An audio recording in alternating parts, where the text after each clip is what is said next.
Electropathy மருத்துவ தந்தை doctor C matte அவர்களின் 216வது பிறந்த நாளை முன்னிட்டு தமிழ்நாடு எலக்ட்ரோபதி மெடிக்கல் கான்ஃபெடரேஷன் சார்பாக 2வது மாநில அளவிலான எலக்ட்ரோபதி கருத்தரங்கம் நடைபெற்றது.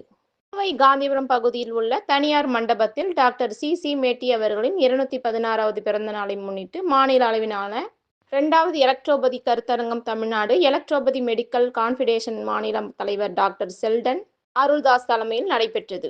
டெல்லியில் அமைந்துள்ள NCHM ஆஃப் இந்தியாவின் deputy principal secretary doctor Akash Awasthi கலந்து கொண்டு சிறப்புரையாற்றினார். மற்றும் கௌரவ அழைப்பாளராக கலந்து கொண்ட முக்குளத்தோர் புலிப்படையின் தலைவர் நடிகர் கருணாஸ் அவர்கள் எலக்ட்ரோபதி மருத்துவத்தின் அவசியத்தை வலியுறுத்தி பேசினார்.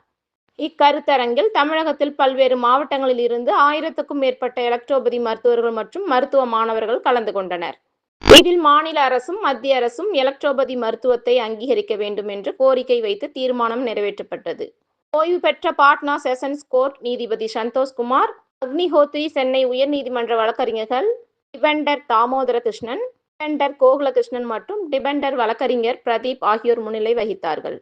தமிழ்நாடு எலக்ட்ரோபதி மெடிக்கல் கான்ஃபெடரேஷனின் நிர்வாகிகளால் ஏற்பாடு செய்யப்பட்ட மாநிலம் தழுவிய எலக்ட்ரோபதி மாநாட்டை கோவை மண்டல தலைவர் டாக்டர் ஜேம்ஸ் துரைராஜ் டேவிட் அவர்கள் பொறுப்பேற்று நடத்தினார்.